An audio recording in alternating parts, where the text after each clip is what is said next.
देते हैं। स्क्रीन पर आप राहुल देव जी को देख पा रहे हैं, राजकुमार पाठक जी को देख पा रहे हैं। दोनों देश के जाने माने पत्रकारों में से एक है और कई पत्रकार इन्होंने तैयार भी किए हैं और दोनों जोड़ी में अक्सर मुंसिफ टीवी पर आते हैं। बहुत बहुत स्वागत आप दोनों का।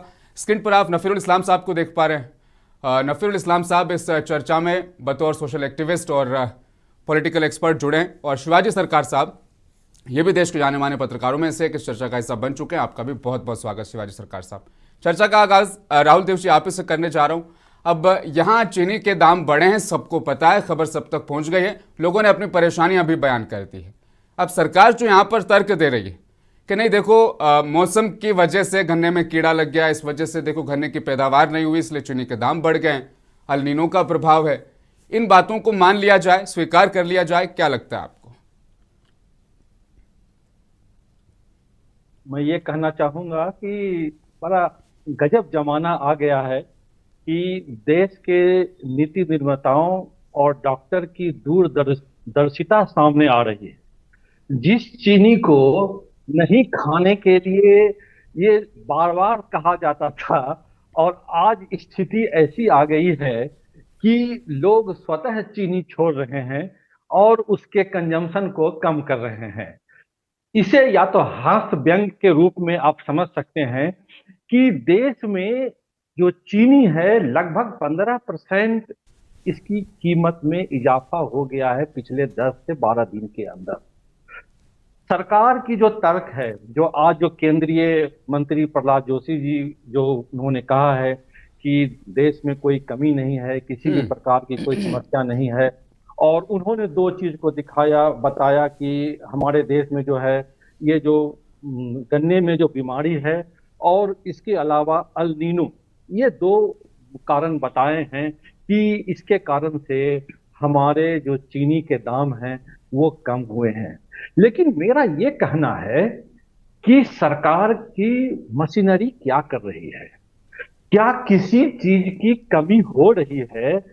क्या आपके जो सिस्टम है, आपके जो मंत्रालय है, क्या उसको अता पता ही नहीं होता है कि देश में यदि ये बीमारी हो रही है या समस्या हो रही है तो आप उस समय से प्रिकॉशन क्यों नहीं लेते हैं? आप किसी बीमारी को कैंसर के रूप में होने के बाद ही उसमें इंजेक्शन क्यों डालते हैं? ये यदि आप पिछले कई दिन वर्षों से 2-3 साल से, यानी मोदी सरकार के जो तीसरा टर्म जो शुरू हुआ है, इस टर्म से ये सब समस्या ज्यादा दिखने लग गई है। कारण ये है कि जब भी सरकार कंटिन्यू 15 साल राज करती है तो मंत्री, सरकार, अफसर, जितने भी लोग हैं थोड़े से सब बेफिक्र हो निष्क्रिय। जाते हैं। सबको लगता है कि आई एम द किंग, मैं हूं जो सब कुछ है, मैं जो बोलूंगा जनता मानेगी, मैं जो कहूंगा सबको करना पड़ेगा। लेकिन स्थिति पूरी तरह से भिन्न है। आज यदि गौर से देखिए तो आज का सिर्फ 1 या 2 मंत्रालय ही सही रूप से काम कर रहा है, बाकी तो सब जुगलबंदी कर रहे हैं। कहीं न कहीं सिर्फ मीडिया पे, सोशल मीडिया पे अनर्गल की बातें कर रहे हैं, वंदे मातरम की बातें करते हैं और भी बहुत सारे जिसके कोई मतलब नहीं है। आज आपके और हमारे जो पॉकेट से 45 रुपए जो थे वो 60 रुपए हो गए हैं। आपको मैं बता दूं रहीम जी, हमारे साथ और पैनल हैं, कि शहर में भले ही चीनी की खपत कम होती है लेकिन गांव में चीनी की खपत सबसे ज्यादा होती है। जैसे जैसे आप बड़े शहर की ओर जाएंगे, लोगों की मिठास यानी चीनी की खपत, कंजम्पशन कम होती है, क्योंकि इतने डिजीज हो जाते हैं कि उनको वो ऐसे भी कम कर देते हैं।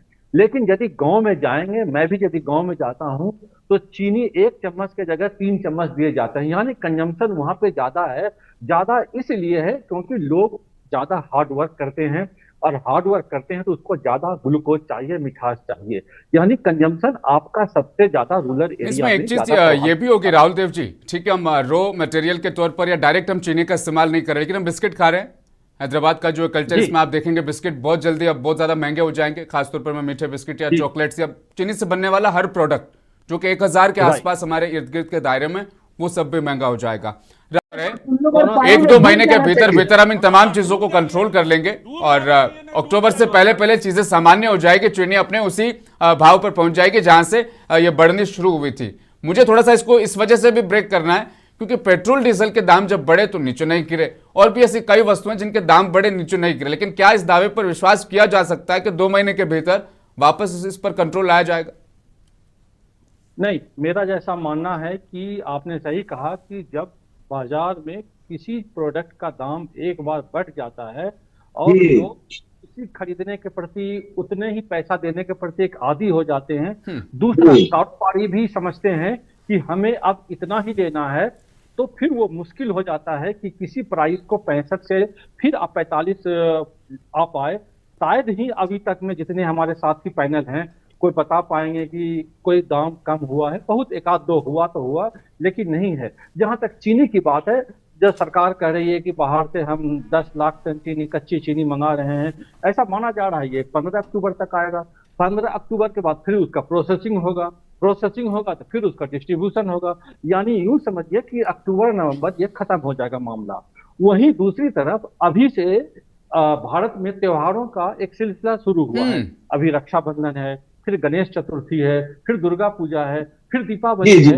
यानी कंजम्पशन तो आपका, यदि देखिए इस्लाम साहब हमारे कलकत्ता से हैं, कलकत्ता में दुर्गा पूजा में मिठाई नहीं हो तो मुश्किल हो जाता है। एक आदमी 4 केजी मिठाई लेता है। हमारे बिहार में मिठाई लगभग एक आदमी 4 केजी 5 केजी मिठाई। यानी जब चीनी का दाम बढ़ा है तो नेचुरली है कि सिर्फ चीनी नहीं बढ़ते हैं, कई चीज का दाम बढ़ जाता है। अभी आप बाजार जाएंगे तो चावल का दाम बढ़ा हुआ है। अभी देखिए, हो सकता है कि कुछ दिनों बाद प्याज का दाम बढ़ जाए, क्योंकि बिहार में भी अभी प्याज का दाम बढ़ा हुआ है। तो ये प्रकार के जो सरकार को हमेशा चाहिए कि जो भी क्राइसिस आए, क्योंकि उसके 12 साल एक लंबा अनुभव है सरकार चलाने का, ये छोटा अनुभव नहीं होता है। उनकी मशीनरी है कि उनके पास कि कब क्या प्रॉब्लम हो सकता है। यदि सामने वाले को पता है कि 2 किलोमीटर के बाद एक गड्ढा है, तो ड्राइवर तो पहले सचेत हो जाता है ना कि भाई हमको कैसे चलाना है और कैसे उसको गड्ढे को क्रॉस करना है। तो सरकार के, जो मैंने पहले कहा कि 10 साल में जितने भी इनके अधिकांश लोग हैं, ये सब शिथिल हो गए हैं। सब इनको लग रहा है कि अब बस जो बोल देंगे, मोदी है तो मुमकिन है, एक व्यक्ति को लेकर के चल रहे हैं और उसी से जीत जाएंगे। लेकिन ऐसी स्थिति नहीं होती है। यही चीज कांग्रेस के भी लोग सोचे थे, यही चीज इसके पहले के और शासक लोग सोचे थे। उनकी गति और उनकी परिस्थिति आप देख रहे हैं कि किस स्थिति में पहुंच गए। पाठक जी, फिर ग्राफ डाउन जाएगा। कहने का अर्थ रहीम साहब ये है कि जो एक गरीब व्यक्ति को, जैसा कि आपने आप दिखाया कि 300 रुपये कमाते हैं, 300 रुपये में यदि वह 60 रुपये या 65 रुपये चीनी या 3 दिन में खरीदे तो उतना तो उसको दिक्कत हो जाता है। जो गरीब लोग है वो अर्थशास्त्र नहीं समझता है। वह समझता है कि 300 रुपये कमाते थे तो पहले एक थैला हमको ले आते थे, आज पता चलता है कि आधा थैला भी नहीं आता है। तो ये सब ये जो महंगाई का पैमाना है, ये उनका गरीबों का थैला होता है। जब बाजार आप जाते हैं तो 500 रुपया में पहले देखते हैं कि थैला भर गया जाता है, अभी देखते हैं कि 500 रुपया तो खत्म हो गई, थैला भरा भी नहीं। यानी गरीबी का पैमाना तो ये है, या जो महंगाई का पैमाना ये है। तो सरकार को कोई भी जब